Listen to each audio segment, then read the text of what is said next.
Alors, le thème aujourd'hui, c'est la prière. Ah. Alors, la prière, c'est un terme qu'on n'aime pas trop. Enfin, c'est pas un terme qu'on n'aime pas trop, mais franchement, dans les assemblées, dans les communautés, dans les communions entre frères et sœurs, au niveau de la prière et l'évangélisation, c'est un combat. Chaque fois, c'est un combat. Avant même le confinement, dans même les grandes assemblées où ils sont nombreux, quand il s'agit des réunions de prière, t'as personne, ou très peu de gens, vraiment très peu. Et pourquoi? C'est parce qu'il y a une explication. Pourquoi est-ce qu'il y a très peu de personnes? Tout simplement, il y a aussi des choses qui agissent spirituellement derrière. Et rappelez-vous, on change les choses comment? Par la prière. Waouh! On change les choses par la prière. Donc la prière, c'est une puissance, c'est une force. C'est aussi quelque chose qui peut déplacer des montagnes, comme nous dit Jésus, par la foi, mais aussi la foi professante, j'aimerais dire. C'est pas juste la foi intérieure, intériorisée, mais vraiment la foi professante de la parole. Et rappelez-vous, Dieu a créé le monde comment? Par la parole. Donc par la proclamation. Il ne s'est pas tué dans son cœur. Non, la parole, rappelons-nous de Jean chapitre 1er. Hein. Au commencement était la parole, et la parole était Dieu, et la parole était avec Dieu. Tout ce qui fut créé par elle, et rien de ce qui fut créé ne fut créé sans elle. Amen. Donc la puissance de la prière, j'avais dit tout à l'heure, de proclamation, ça agit dans le monde spirituel. Pas juste dans le monde matériel, même si on le voit après dans le monde matériel, mais déjà c'est spirituel. La prière est avant tout spirituelle, pour atteindre le matériel. Ça monte vers les cieux, c'est comme la pluie. Avant qu'elle arrose, qu'elle féconde la terre, qu'est-ce qui se passe? D'abord, il faut qu'elle monte en vapeur dans les airs, au ciel, pour après s'étaler sur le monde entier, enfin en tout cas sur là où il y a cette vapeur qui s'élève au ciel. Donc la prière, c'est un peu comme celle-ci. C'est même pas un peu comme ça, c'est ça. C'est d'abord de proclamer, c'est d'abord bien sûr une relation avec Dieu, c'est de dialoguer. La prière, c'est pas que ça, c'est aussi une relation, on est d'accord? La prière, c'est aussi une discussion avec le Seigneur. C'est pas forcément juste que pour lui demander. Père, je te demande de me donner ça, au nom de Jésus-Christ, par la puissance de ton Saint-Esprit. Amen. Alors, c'est pas que ça, la prière. La prière efficace, comme nous dit la parole de Dieu, la prière juste devant Dieu, c'est déjà de se remettre en question. Pourquoi, quand on demande quelque chose, bien sûr, c'est pourquoi est-ce que je demande cette chose? Est-ce que c'est pour moi? Est-ce que c'est pour... est-ce que ça va servir? Est-ce que j'en ai vraiment besoin? Par exemple, j'aime beaucoup... alors, je suis pas très voiture. Moi, j'aime beaucoup les bateaux. Hein, et les yachts de préférence. Non, je plaisante. Donc, si vous voulez m'offrir un cadeau, n'hésitez pas. Un yacht pour mon anniversaire. Super. Mais... pardon? Tu préfères pas un bateau à voile? Oui, il y a des yachts à voile. Le problème, c'est pour le garer. La Marne. Ouais, la Marne. Mais si c'est un yacht, la Marne est trop petit. Non, bien sûr, hein, on rigole, on plaisante. Mais voilà, donc je vais pas demander, bien sûr, un yacht. Alors déjà, quoi il va me servir? Non seulement il va me servir, à part me déplacer, et c'est même pas pour me déplacer, c'est pour un amusement, quoi. Et qui va coûter une fortune. Rien que pour l'entreposer, rien que pour le garer, rien que l'essence, ça coûte ta maison, mon frère, pour une année. Hein. Donc, rien que ça, voilà, là je parle des gros trucs. Donc, alors qu'avec cet argent, on pourrait aider des gens qui meurent de faim dans le monde, quoi. Hein. Jésus, je pense pas qu'il sera d'accord. Je veux un yacht, Seigneur Jésus, donne-moi un yacht. Après, pourquoi pas? C'est pour sa gloire, pour le servir. On ne sait jamais, hein. À Dieu, tout est possible. Mais bon, soyons quand même raisonnables. Bien sûr, la prière, quand on fait une prière vis-à-vis de Dieu, enfin à Dieu plutôt, j'aimerais dire, il y a toute des choses en tout cas à savoir, c'est que c'est pas, premièrement, rappelez-vous, Dieu nous dit, d'abord Dieu, tu aimerais l'Éternel ton Dieu, de tout ton cœur, toute ton âme, toutes tes pensées, toute ta force, dans certaines versions aussi, mais il est dit aussi, ton prochain est toi-même. Donc toi, tu viens en dernier. Donc la prière, c'est avant tout pour la communauté, c'est pour la famille, c'est pour que la volonté de Dieu se fasse sur la terre comme au ciel, on va en parler. Alors on va avancer un tout petit peu maintenant, donc on va prendre 1 Timothée au chapitre 2, verset 1. Qu'est-ce que Dieu nous dit par rapport à la prière? Dans ce verset, il est dit, 1 Timothée 2:1, j'exhorte donc avant toute chose à faire des prières, des supplications, des requêtes, des actions de grâce pour tous les hommes. Ah, pourquoi prier, vous vous rappelez? Alors là, il est dit clairement, avant toute chose, dans ce verset, avant toute chose. Comme je l'ai dit tout à l'heure, c'est pas pour toi-même, ton égoïsme et ainsi de suite, non. Il dit clairement dans ce verset, à faire des prières, des supplications, des prières puissantes, des prières fortes, supplications. Tout le monde comprend ce que veut dire ce mot par supplication. C'est pas juste, oh bah Seigneur, bénis ce frère, c'est bon. Non, non, là c'est supplication, avec puissance, avec son cœur en tout cas. Et à faire des prières, des supplications, des requêtes, des actions de grâce. C'est quoi les actions de grâce? C'est des actions d'amour, des actions de paix, des actions de reconnaissance à Dieu pour aussi les hommes, les femmes. Amen. Amen. Des requêtes, des actions de grâce pour tous les hommes. Ah, pas que pour ton ami, mon frère, ma soeur, mais aussi pour tes ennemis. La Bible nous dit clairement que dans ce fin de verset, pour tous les hommes, prier, faire des requêtes, des actions de grâce pour tous les hommes. La prière, c'est avant tout, c'est ça. C'est pas juste pour juste mes frères et sœurs parce qu'ils sont chrétiens, c'est la même famille spirituelle, on a Jésus, alléluia, c'est super. Et c'est vrai, il faut prier aussi pour nos frères et sœurs. Hein, d'abord la famille, comme nous dit la parole de Dieu d'abord, la famille, après le reste. Mais en tout cas, il est clairement dit ici, pour tous les hommes, même celui que tu n'aimes pas. Alors, Éphésiens 6, verset 18, si tu peux avancer Bénédicte. Il est dit également, pour confirmer ce que je suis en train de dire, faites en tout temps, par l'Esprit, toutes sortes de prières. Faites en tout temps, par l'Esprit, toutes sortes de prières. Donc là, il ne nous demande pas de prier juste une petite demi-heure le matin, une petite demi-heure le soir avant d'aller faire dodo. Mais là, il nous dit clairement, faites en tout temps, par l'Esprit, toutes sortes de prières et de supplications, point. Faites en tout temps, par l'Esprit, toutes sortes de prières et de supplications, mais par l'Esprit. Parce que bien souvent, nous ne savons pas quoi demander, ou comment prier, ou plutôt que demander à Dieu, ou bien tout simplement que exprimer à Dieu. Et la Bible déclare que c'est par l'Esprit qu'on intercède auprès des hommes et surtout envers Dieu. Par le Saint-Esprit de Dieu. Amen. Donc, veillez à cela avec une entière persévérance et priez pour tous les saints. Encore une fois, il nous est dit de prier pour tous les saints. Alors, tous les saints, c'est qui? Est-ce que c'est celui qui est nickel, qui est parfait? Mon frère, ma soeur, qui n'a pas de défaut, qui ne pêche pas, qui ceci, qui cela? Non, le Seigneur nous dit pour tous les saints. Tout à l'heure, vous vous rappelez, dans l'autre verset, on avait pour tous les hommes. Et là, c'était l'extérieur, surtout pour moi. Tous les hommes, c'est vraiment tout le monde. Mais là, on nous dit justement dans l'église pour tous les saints. Et les saints, c'est qui? C'est vous, c'est moi, même si on n'est pas parfait. Hein. Moi, je suis loin d'être parfait, frères et sœurs. Et puis, vous me connaissez. Ce qu'il y a dans mon cœur, ça sort par là. Donc, ça sort par ma bouche. Mais en tout cas, une chose est sûre, c'est que oui, nous sommes des saints. Les saints enfants de Dieu. D'ailleurs, Holy Bible, ça signifie quoi? La Sainte Bible. Alors vous voyez la question qu'on avait posée tout à l'heure, ça va ensemble. Donc la Sainte Bible, nous sommes justement, et dans la Sainte Bible, qu'est-ce qu'on retrouve? Les Saintes Écritures. Amen. Et les saints hommes et femmes.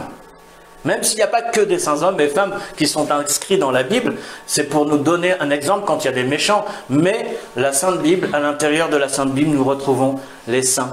Les frères, les sœurs, les apôtres, les prophètes, hein, les serviteurs de Dieu tout simplement, les bergers, toute classe sociale. Amen. Donc, et prier pour tous les saints. Donc nous devrions prier les uns pour les autres, nous qui nous disons chrétiens. On va aller un peu plus haut. Faites en tout temps par l'Esprit toutes sortes de prières. Là, il y a beaucoup de choses à dire. Quand on prie, vous vous rappelez, il y a un verset qui nous dit, je ne sais pas si vous vous en souvenez, de prier par l'Esprit. Mais il y a aussi un verset qui nous dit, je vais vous aider un peu, par des soupirs inexprimables que l'Esprit intercède pour nous, en gros. Alors, voilà, donc faites en tout temps par l'Esprit toutes sortes de prières et de supplications, veillez à cela avec une entière persévérance et priez pour tous les saints. Donc il est intéressant de voir aussi dans ce verset qu'il nous est parlé de quoi? De persévérance. Waouh! Persévère, c'est pas juste un dimanche au culte, ou un lundi ou un mardi, mais c'est tous les jours de la semaine. Rappelez-vous Jésus, vous savez ce qu'il faisait, Jésus-Christ? Il se levait tôt le matin, même tard la nuit, plutôt. Et il passait des nuits entières, tout seul, à prier le Père. Et moi, ce que le Seigneur m'a montré, m'a pas montré, mais a déposé dans mon cœur, en tout cas, je me suis imaginé à l'époque de Jésus. Jésus, qui se lève à je ne sais quelle heure, à mon avis, tout le monde devait dormir. Ça se trouve, c'était à minuit, 1h du mat, 2h, 3h, j'en sais rien. La Bible ne dit pas à quelle heure il se levait, mais on savait que c'était très tôt. Et il allait prendre tout seul le recul. Du recul, que ce soit dans les déserts, dans les montagnes, ainsi de suite, les jardins et autres. Et il priait son Dieu, il priait son Père. Et dans ces moments-là, qu'est-ce qui se passait? Il n'y a aucun des disciples qui venait avec lui. Aucun des disciples ne venait avec lui. Donc il prenait son temps aussi avec Dieu. Et moi, ce que j'aime et ce que je crois du fond de mon cœur, c'est que avant de commencer sa journée, je suis persuadé, c'est ce que je crois, bien sûr, c'est pas inscrit dans la Bible, mais c'est ce que je ressens en tout cas dans mon cœur, c'est que Jésus, avant de commencer sa journée, qu'est-ce qu'il faisait? Il passait du temps avec Dieu le Père. Mais avant, qu'est-ce qu'il faisait aussi? Je pense, c'est une pensée que j'ai dans mon cœur, c'est tout simplement que il demandait à Dieu, le Père, aujourd'hui, quelle personne m'amène, vers où je dois aller, chez qui je dois aller, dans quelle direction je dois aller. Parce que rappelez-vous, il était soumis au Père, nous dit la parole. À Dieu, déjà à son Père maternel, enfin je veux dire terrestre, mais aussi surtout à son Père, enfin aussi son Père spirituel. Donc je pense vraiment du fond de mon cœur qu'avant de commencer sa journée, Jésus-Christ demandait déjà à Dieu où dois-je aller, quelle rue dois-je prendre. Bon là, j'extrapole un peu, mais dans quelle maison je dois aller, dans quel village je dois me rendre, où tu veux que j'aille, et en même temps il priait pour que sa volonté, la volonté du Père soit faite. Amen.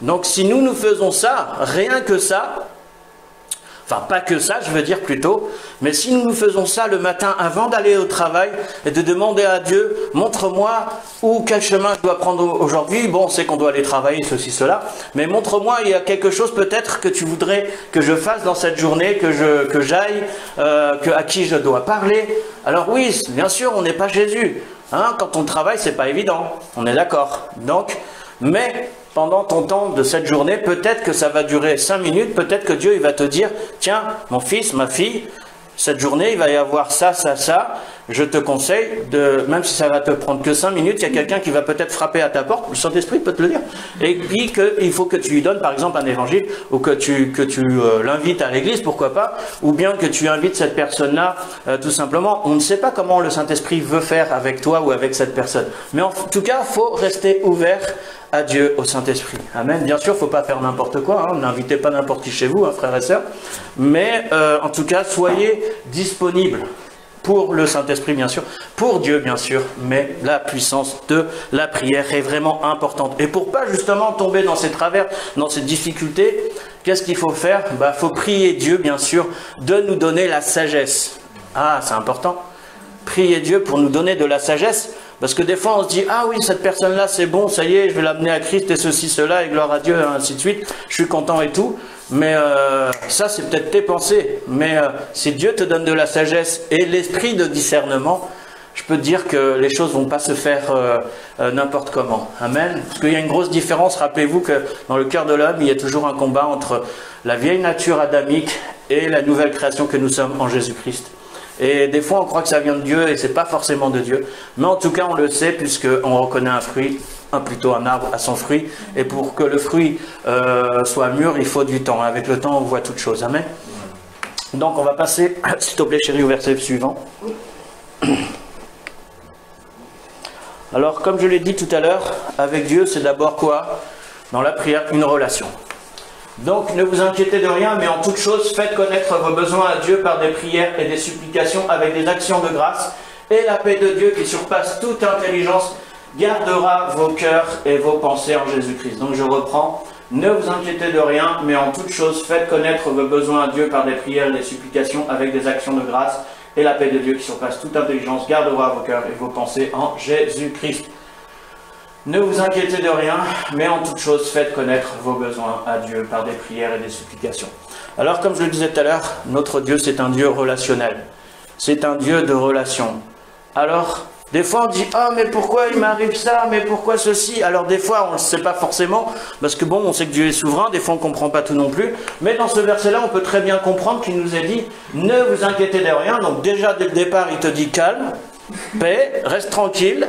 Hein » Et après il te dit « Mais en toute chose, faites connaître vos besoins à Dieu par des prières et des supplications. » Donc Dieu c'est un Dieu relationnel. Si tu ne lui demandes pas, bah, c'est normal que tu n'as rien.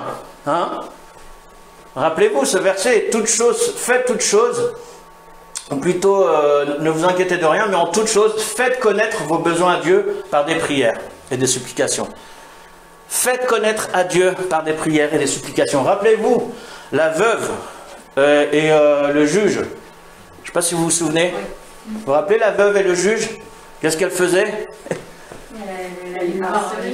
Elle allait casser la tête au juge pour qu'il lui donne raison, tous les jours, tous les jours. Alors vous imaginez, tous les jours, vous voyez une vieille dame, parce que vous ne pouvez pas la bousculer, la mettre en prison, en plus elle est veuve, elle est vieille, donc surtout dans les pays du Moyen-Orient ou de l'Afrique en général, ou de l'Extrême-Orient entre autres, les vieux, ils sont chouchoutés, hein, on ne les met pas dans les maisons de retraite, hein, ils restent à la maison avec les enfants et c'est comme ça. Hein. Alors maintenant ça se développe aussi là-bas malheureusement, mais c'est comme ça. Donc non, tu ne peux pas toucher à cette mamie, mais imaginez-vous, quelqu'un qui vient vous casser la tête, imaginez quelqu'un, votre fille ou votre fille, vient tous les jours, il veut un jouet. Et pendant, allez, 10 jours, maman, tu m'achètes ça, tu m'achètes ça, tu m'achètes ça. Tu vas dire non au début, non, non, non, non, non. Mais à force de te saouler, et pour que tu aies la paix dans ta tête, pour plus entendre, parce qu'un enfant, il peut, hein, quand il veut quelque chose, surtout qu'il l'aime, qu'il l'apprécie, il lâchera pas le morceau. Hein? Tu disais quoi? Je dis, c'est pas lui donner une bonne éducation. Non, non, c'est pas, bien sûr, c'est pas lui donner une bonne éducation. Mais les enfants restent des enfants. Donc moi, je veux ça, je veux ça, je veux ça, je veux ça, je veux ça. Et on te dit ça pendant 10 jours. À la fin, ta tête, elle est comme ça. Enfin, vous connaissez, hein, c'est les parents, là. Et encore, bon, bref. Et donc, du coup, 10 jours, 15 jours, 1 mois. Et l'enfant insiste 3 mois comme ça. Bah, à la fin, je suis sûr que vous allez céder. Alors, je ne parle pas des gros trucs, hein, je parle des petites choses. Tu as un petit jouet, bon, c'est inoffensif, un jouet après tout, un petit truc. Mais je suis persuadé que vous allez céder à un moment donné. Et pourquoi? Bah, c'est comme cette veuve hein, qui demande justice. Voilà. Elle demande justice, mais un enfant, c'est un peu comme ça aussi. Hein. Ça demande justice, c'est ton enfant, tu dois m'aimer, donne-moi un jouet. C'est juste, non? Bref, donc, on a le droit un peu de plaisanter. Mince.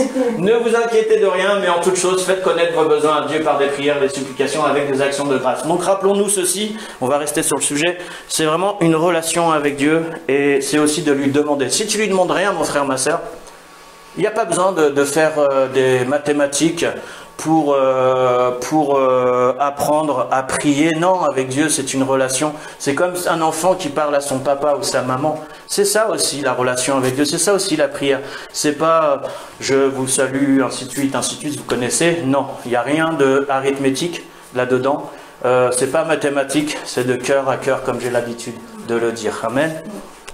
Donc, on peut avancer, s'il te plaît, chérie, sur le second verset.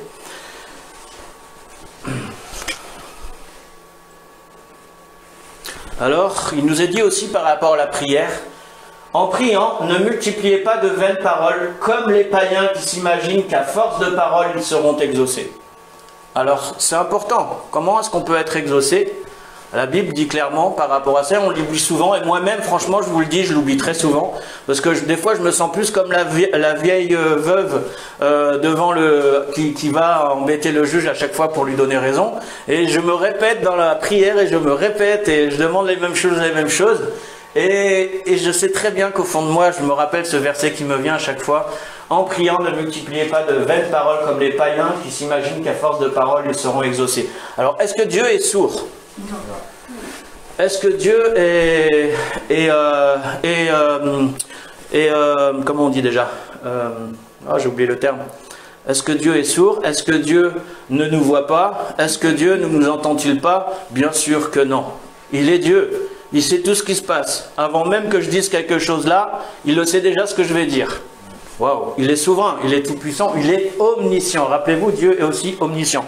Donc, si tu as demandé quelque chose à Dieu et que tu ne l'as pas encore reçu, c'est qu'il y a des raisons. Après, si tu te l'as demandé sincèrement et selon sa volonté de la parole, parce que bien sûr, si c'est égoïstement, comme je vous l'ai dit tout à l'heure, pour un yacht que vous demandez ou un super avion de chasse ou je ne sais quoi, voilà, donc ou un porte-avions, allez, soyons fous. Et donc, du coup, bien sûr que Dieu ne va pas vous exaucer pour une chose pareille. Alors donc, en priant, ne multipliez pas de vaines paroles. Donc ça ne sert à rien de se répéter, de se répéter, de se répéter, de se répéter. Et Dieu n'est pas sourd, hein. C'est lui qui t'a créé, mon frère, ma soeur, qui a créé toute chose. Donc il sait tout ce qui se passe dans l'univers entier. Amen. Dieu n'est pas bête, hein. C'est clair, et il n'est pas sourd. Alors on peut avancer s'il te plaît, chérie. Alors, donc ne pas se répéter. En Luc 6, 27 à 28, il est dit...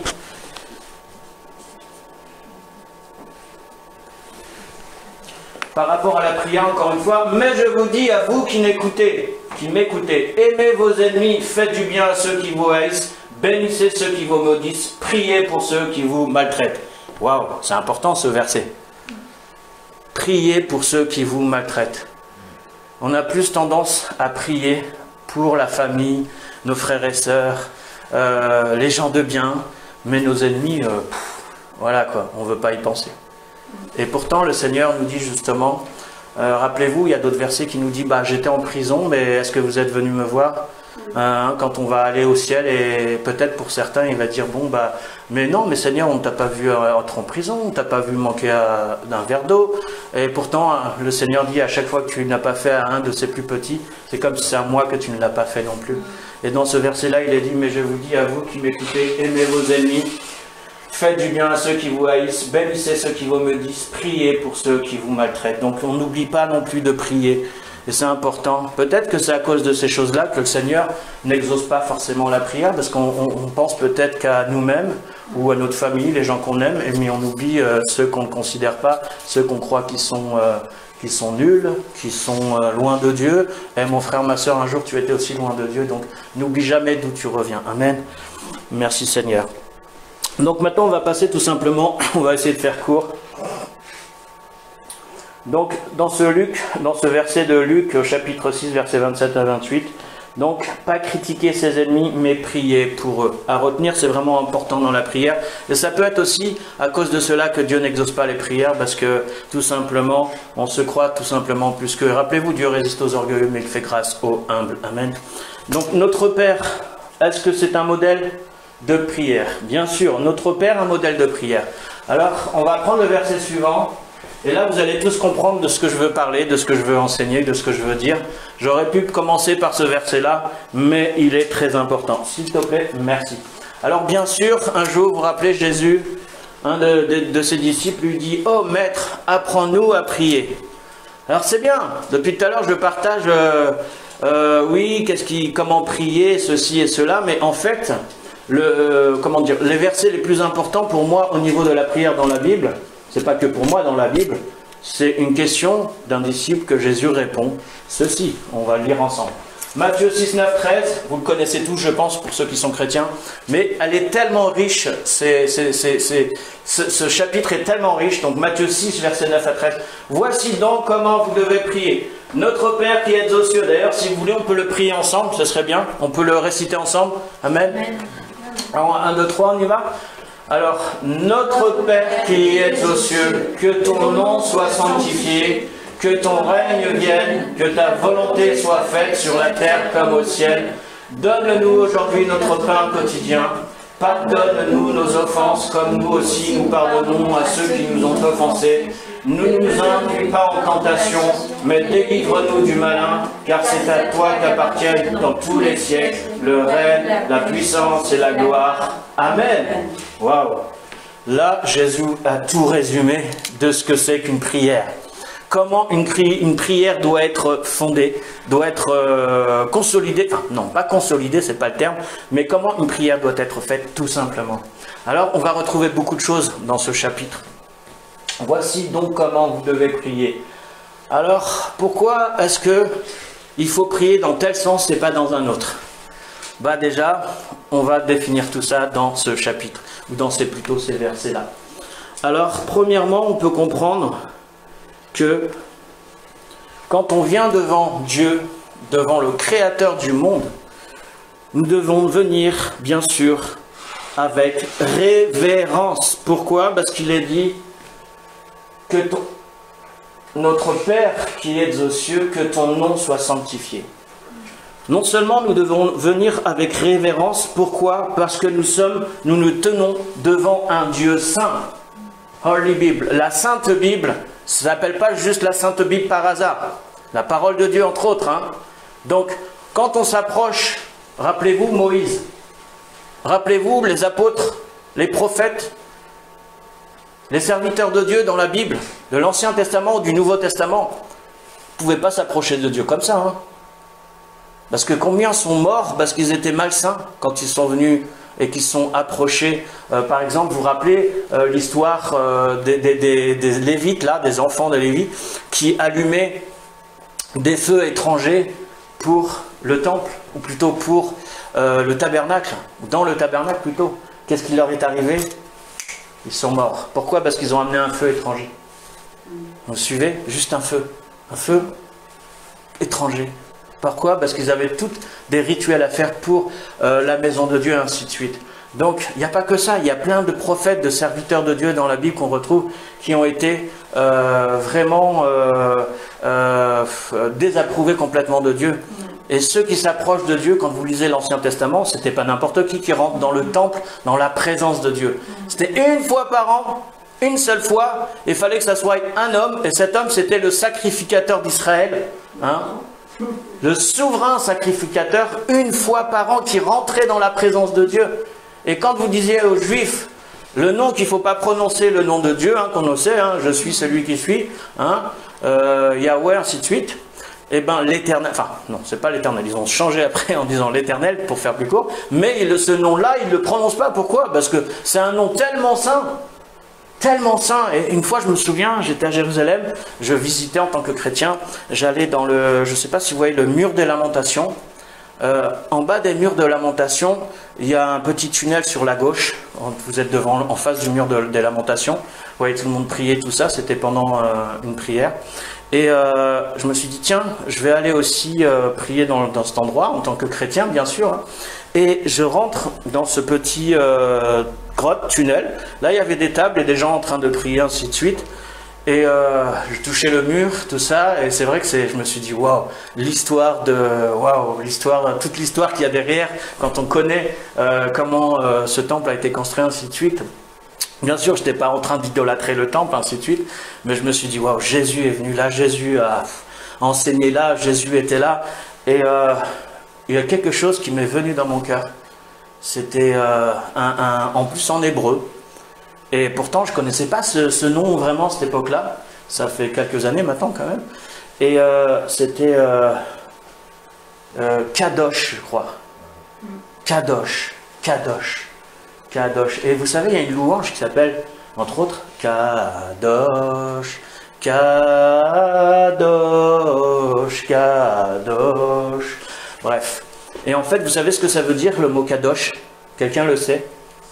Amen. Ouais. Tu as fait l'école biblique, c'est normal. Non, je plaisante. Non, mais c'est vrai qu'on n'apprend pas forcément l'hébreu dans une école biblique. Hein.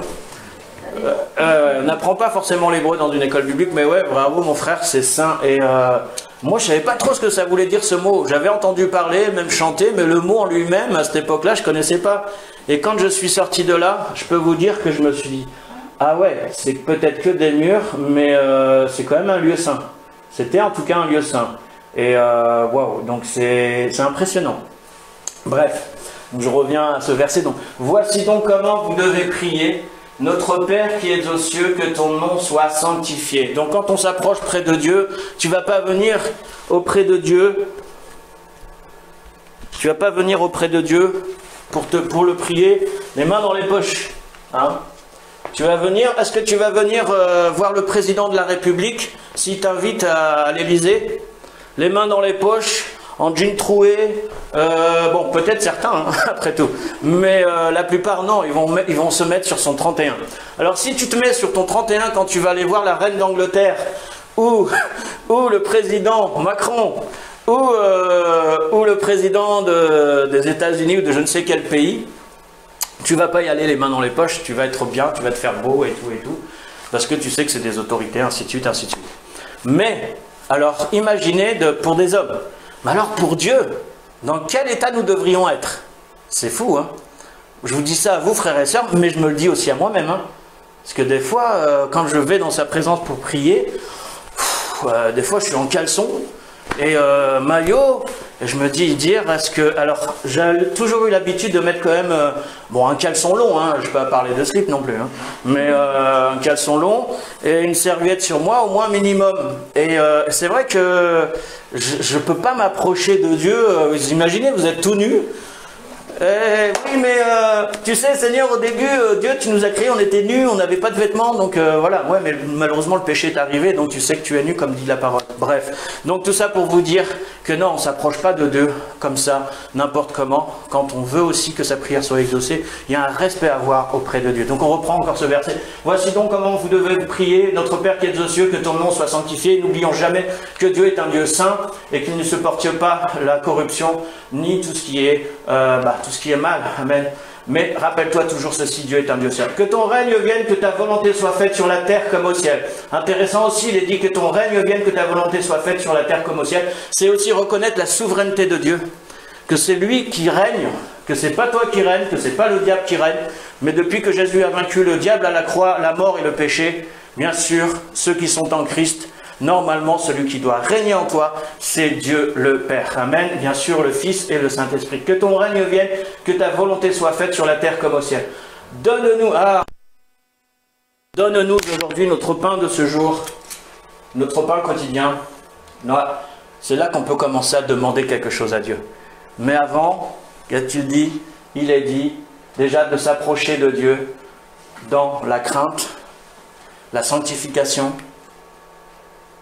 reconnaître que Dieu seul est souverain, que seule sa volonté soit faite. Et après, on commence à demander à Dieu. C'est pas j'arrive, hey, Dieu, donne-moi ça, je veux ça, je te dis ça. Non, c'est, hey, calme-toi, approche-toi de Dieu avec crainte.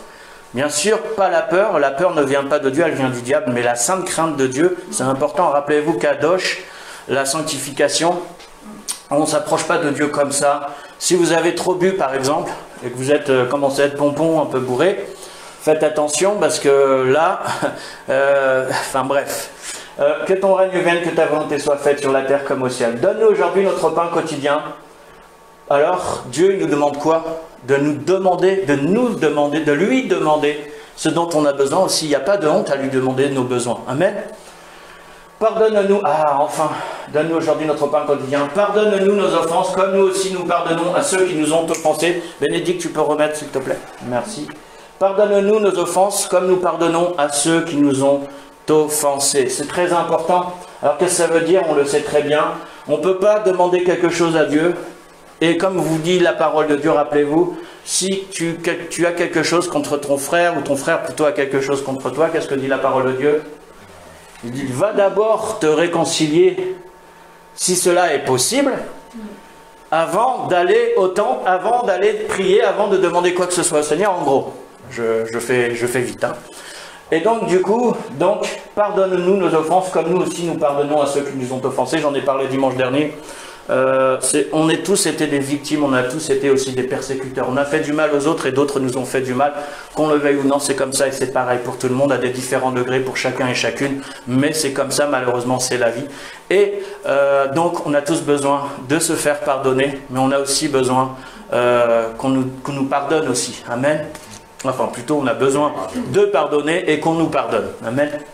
Et ça, c'est une loi spirituelle de Dieu qu'on ne peut pas changer. Comment Dieu, nous dit la parole de Dieu, te pardonnera si toi-même tu n'as pas pardonné.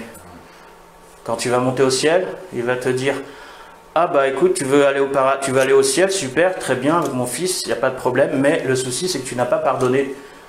Alors que tu n'as peut-être pas fait forcément de tort, de trop de mal, mais en tout cas il est dit une chose, c'est que si tu ne pardonnes pas, Dieu ne te pardonnera pas non plus. Encore une fois, il est question aussi d'humilité. Dieu résiste aux orgueilleux, mais il fait grâce aux humbles. Amen. Au verset 13, il dit enfin, ne nous induis pas en tentation, mais délivre-nous du malin, car c'est à toi qu'appartiennent dans tous les siècles le règne, la puissance et la gloire. Amen. Ne nous induis pas en tentation. Ah, c'est intéressant aussi. Rappelez-vous, ne nous induis pas en tentation, ça veut dire quoi? Ça veut dire tout simplement, là il est en train de dire, il n'y a pas que la tentation, mais délivre-nous du malin. Donc la tentation qui vient du malin. Donc, des fois, c'est pas parce qu'on est chrétien que on ne sera pas tenté, hein, déjà premièrement. C'est pas parce qu'on est chrétien que le malin il va pas t'attaquer, au contraire. Mais encore une fois, il nous a dit clairement que nous avons besoin de lui. Et dans ce verset, il est dit clairement, ne nous induis pas en tentation, mais délivre-nous du malin. Je vous rappelle, on est dans la prière, c'est ce qu'il faut dire à demander à Dieu. Si tu veux la protection dans ta vie, mon frère, ma soeur, nous ne sommes pas dans un cabinet de voyance, hein, attention, hein, avec des fétiches et des machins pour ta protection sur toi et ceci et cela. Non, du tout, du tout. Et là, il nous a dit clairement, délivre-nous, mais délivre-nous du malin, car c'est à toi qu'appartient le règne, la puissance, la gloire. Ne nous induis pas en tentation, mais délivre-nous du malin. Donc, si tu veux être gardé, mon frère, ma soeur, protégé dans ta famille, dans ta vie, dans là où tu travailles, peut-être là où tu vas dans le métro, quand tu prends le métro, les trains, dans ton transport, partout où tu vas finalement, alors n'oublie pas cette prière aussi qui est importante. Donc, on n'est pas obligé de faire copier-coller comme ce que Jésus a dit à ce disciple. Là, il nous donne juste les bases. Voici donc comment vous devez prier, notre Père. Hein? Comment vous devez prier. Il ne dit pas tu dois prier forcément comme ça. Mais par contre, il y a ces 7 bases à retenir qui sont super importantes. Et je vais terminer tout simplement là-dessus.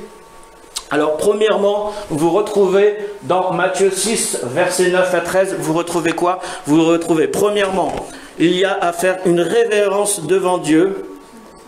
Je répète, révérence devant Dieu. Car Dieu, c'est le Dieu, le Père, au-dessus de tout. Donc, on doit respecter notre Dieu quand on vient dans sa présence. Et tout simplement tous les jours de notre vie. Amen. Deuxième point, dans ces mêmes versets de prière, dans ces mêmes versets, chapitre 6 de 9 à 13, comment apprendre à prier, l'exemple de notre Père que Jésus a adressé aux disciples. Deuxième point, tu t'adresses au Saint des Saints, son nom est saint. Rappelle-toi ceci, premier point, tu dois te mettre en révérence devant Dieu, car c'est le Père qui est au-dessus de tout. Hein. Rappelez-vous, son nom c'est le Tout-Puissant. Ça ne veut pas rien dire le Tout-Puissant. Premièrement, révérence. Deuxièmement, tu t'adresses au Saint des Saints. Son nom est vraiment saint. Troisième point, Dieu règne et sa volonté est parfaite. Quatrième point, lui demander nos besoins essentiels. Le pain de ce jour, comme nous dit la parole, rappelez-vous. Le quatrième point, quand on lui demande quelque chose, hein, ne pas avoir peur de lui demander, parce que si tu ne demandes rien, mon frère, ma soeur, tu n'auras rien. Cinquième point, lui demander pardon et pardonner nos offenseurs. Lui demander pardon pour ceux qu'on a offensés et pardonner ceux qui nous ont offensés. Sixième point, lui demander sa protection face à la tentation et au mal. Et enfin, septième point, reconnaître que c'est Dieu seul, le Tout-Puissant, qui règne éternellement. Glorieux, c'est reconnaître sa souveraineté. Amen. Donc je répète les 7 points vite fait. Quand tu vas pour prier l'Éternel ton Dieu, assure-toi avant de, enfin en tout cas dans ton cœur, d'être révérencieux devant ton Dieu. Et que tu t'adresses, deuxième point, que tu t'adresses au Saint des Saints. Son nom est saint. Tu dois le respecter, il est au-dessus de tout. Troisième point, Dieu règne et sa volonté est parfaite. C'est lui le souverain, c'est pas le diable. Hein. C'est Dieu qui règne, c'est pas le diable, attention. Donc lui peut faire même l'impossible à nos propres yeux. Amen, c'est ce qu'on appelle aussi des miracles. Quatrième point, lui demander nos besoins, bien sûr essentiels. Rappelez-vous, pas le paquebot là. Hein. Cinquième point, lui demander pardon et pardonner nos offenseurs. Sixième point, lui demander sa protection face à la tentation et au mal. Septième point, reconnaître que c'est Dieu seul, le Tout-Puissant, qui règne éternellement, car il est glorieux. Amen. Et c'est aussi reconnaître tout simplement sa souveraineté. Voilà qui est l'éternel Dieu. Voilà comment nous devons nous mettre quand on est en phase de prière, quand on est à la recherche tout simplement quand on veut aller plus loin tout simplement dans la prière. Après on s'étonne des fois pourquoi il y a des prières qui ne sont pas exaucées. C'est pas forcément parce que ton péché est très gros, non. C'est tout simplement parce que tu vas comme devant un distributeur de bonbons, tu mets la pièce et tu attends que le bonbon il sorte. Non, Dieu c'est pas comme ça. Hein. Amen. Alléluia. Alors on va juste finir avec ce verset. Matthieu 18, 19, 20. Je vous dis encore que si deux d'entre vous s'accordent sur la terre pour demander une chose quelconque, elle leur sera accordée par mon Père qui est dans les cieux, car là où deux ou trois sont assemblés en mon nom, je suis au milieu d'eux. Alors là, je termine juste là-dessus, promis, il me reste même pas 5 minutes, mais ça sera fait en 5 minutes.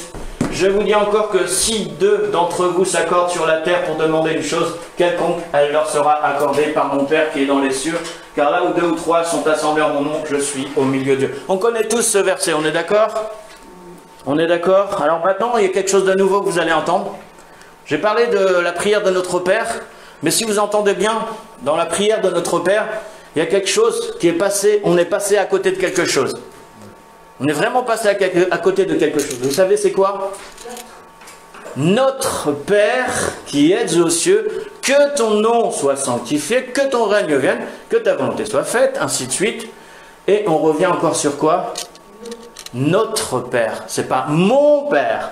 C'est notre Père. Garde-nous de la tentation. C'est pas garde-moi de la tentation. C'est garde-nous de la tentation. Vous voyez ce que je veux dire? En fait, la puissance de la prière, quand on est plusieurs, rappelez-vous ce verset, là il prend toute son importance. Je vous dis encore que si deux d'entre vous s'accordent sur la terre pour demander une chose quelconque, elle leur sera accordée par mon Père qui est dans les cieux. Car là où deux ou trois sont assemblés en mon nom, je suis au milieu d'eux.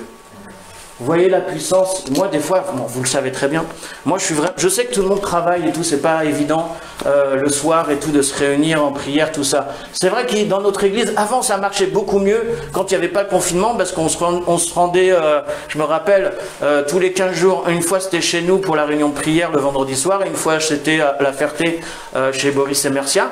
Et c'est vrai qu'il y avait quand même un petit groupe, que c'est de la famille qui arrive, et ceci, cela. Et là, depuis le confinement, moi j'ai trouvé que ça chutait. Mais ce que je voulais vous dire tout simplement, c'était pas des accusations, attention, mais les choses que le diable va tout faire et t'empêcher, c'est l'évangélisation. Enfin, pas que l'évangélisation, mais c'est surtout la prière de l'évangélisation. C'est pour ça qu'on trouve peu de personnes dans les réunions de prière, parce que c'est là que les choses vont bouger spirituellement. Et c'est bien sûr, à plusieurs, nous sommes plus forts que tout seuls, nous dit la Bible. Rappelez-vous, il nous est dit aussi, si tu es seul, mais si tu es deux, celui qui dort avec quelqu'un, quand vous êtes deux, mariés, ainsi de suite, vous vous tenez chaud. Mais si vous êtes tout seul, vous avez froid. En fait, la prière, c'est un peu comme ça aussi. C'est même pas un peu comme ça, c'est surtout comme ça. C'est que, en fait, il est dit clairement, rappelez-vous, encore ceci et cela, c'est que notre Père, nous sommes ici présents. Et la puissance de la prière, c'est vraiment très très important. Encore une fois, ça prend tout son sens dans ce verset de Matthieu 18, 19, 20, afin que nous soyons unis ensemble dans la prière. Alors, personnellement, moi je prie pour que le Seigneur nous unisse tous ensemble dans la prière, surtout que nous sommes dans la même assemblée, enfin en tout cas une même communauté, une même assemblée, pas juste le dimanche, mais aussi de prier. Je sais que c'est pas évident quand on travaille, qu'on termine tard, ainsi de suite, mais c'est possible aussi de changer la date et de le faire par exemple un samedi, pour ceux qui travaillent, quoique beaucoup travaillent le samedi aussi. Mais en tout cas, encore une fois, ce que je voulais dire, c'est que notre Père, garde-nous, rappelez-vous la prière, c'est à plusieurs, pas tout seul. Alors oui, on peut prier seul, c'est comme nous dit la Bible, on ferme-toi dans la chambre et prie ton Père dans le lieu secret, voilà. C'est bien, mais il nous est dit aussi, quand Jésus a donné cet exemple, notre Père, il n'a pas dit ton Père, il a dit notre Père. Amen. Donc c'est ensemble, soyons unis dans la prière. Amen. Il y a aussi le verset qu'un homme seul ne peut pas combattre, mais dos à dos, à deux, on est plus fort. On se protège mutuellement. Voilà, voilà. Donc vous venez de dire, on fait quoi? On se protège mutuellement. Puis il y a le verset qui dit un chasse 1000, deux chasse 10 000. Tout à fait. Donc, la prière, même si on ne le voit pas, c'est peut-être spirituel, on ne le voit pas forcément tout de suite, mais je vous assure que spirituellement, il y a des choses qui se passent. Et les réveils ont commencé à cause de quoi? À cause de quelques poignées de personnes qui priaient les uns, pas tout seuls dans son coin, mais ensemble, ils se réunissaient tel jour. Vous vous rappelez le réveil de Galles? Plein de réveils comme ça. Ouais. Plein de réveils comme ça. Il y avait aussi le réveil en Écosse à une certaine période. Il y avait aussi le réveil au Pérou, je crois, je ne sais plus, dans un des pays d'Amérique latine. Colombie, en Algérie pareil, notamment en Kabylie. C'était une poignée de personnes qui priaient. Et 10 ans, 15 ans après, ils n'ont pas lâché, ils n'ont pas abandonné. Même si ça a pris du temps, maintenant il y a un réveil. Et gloire à Dieu. Merci Seigneur. Amen. Donc, quand on a des soucis, n'ayons pas peur aussi de les partager avec nos frères et sœurs. Hein? Parce qu'on des fois on a honte, on se dit ah ouais mais je peux pas, ah ouais mais j'ai pas envie qu'ils soient au courant et ceci et cela. Mon frère, ma soeur, on n'est pas là pour te juger. En tout cas, moi, ma femme, on n'est pas là pour juger personne. Et moi je vais vous dire, hein, je suis pas mieux que vous. Hein. Et je suis peut-être même pire. Enfin, en tout cas j'ai été certainement pire que vous, je pense. Mais on ne sait pas, Dieu le sait, Dieu connaît les cœurs. Amen. Donc maintenant tout simplement on va passer, frères et sœurs, à la réponse, en espérant que vous avez été édifiés ce matin. Alors la réponse, c'était, rappelez-vous la question, de combien de livres se compose le Nouveau Testament? Là on revient au quiz, chers frères et sœurs. Donc de combien de livres se compose le Nouveau Testament? Vous avez la réponse? Le Nouveau Testament, combien de livres y a-t-il dans le Nouveau Testament? Hein? 27. Moi je dirais 27, mais 27. Ok. 66 au total, et 27 nouveaux et 39 anciens. Alors 40 coups moins 1 pour l'Ancien Testament. Bon, c'est pas ça, je plaisante, mais quelque part 40 coups moins 1, ça fait 39 livres pour l'Ancien Testament et donc 27 pour le Nouveau Testament. Bravo. Donc si vous avez trouvé la réponse, chers téléspectateurs, bah, gloire à Dieu, vous avez gagné comme d'habitude le droit de ramener votre yacht dans notre église. Voilà. Soyez bénis. À très bientôt. Non, bien sûr, je plaisante. Donc je répète, la réponse c'était 27 livres du Nouveau Testament qu'on retrouve dans la Bible. Enfin, plutôt dans le Nouveau Testament qui se trouve dans la Bible. Amen. Qui avait trouvé. Il y a qui? Moïse Boussade qui avait trouvé. Alors bravo à toi Moïse Boussade qui a trouvé. Donc 27 livres mon frère, bravo, sois béni. Et alors pour le cadeau, ça sera comme d'habitude de venir. Enfin, je pense que tu es peut-être pas en France, donc du coup, je t'invite tout simplement à nous suivre tout simplement là où tu es. Si le cœur t'en dit. Voilà, alors sois béni, bravo, et merci Seigneur pour ces hommes et femmes à qui tu leur mets de tout simplement de te suivre tout simplement et qui t'aiment de tout leur cœur. Nous les bénissons aussi, vous tous qui êtes au loin, pas forcément ceux qui sont en France, mais je pense aussi aux États-Unis, en Angleterre. Ça arrive des fois que des personnes nous regardent. En Algérie, bien sûr, au Congo, que ce soit Brazza ou Kinshasa, ainsi que dans les îles, aux Antilles, hein, on n'oublie pas les Antilles, bien sûr la France, l'Angleterre, ainsi de suite, et puis tant d'autres pays. Donc encore une fois, soyez bénis, on vous dit à très bientôt, que Dieu vous garde au nom de Jésus-Christ. Amen. Amen.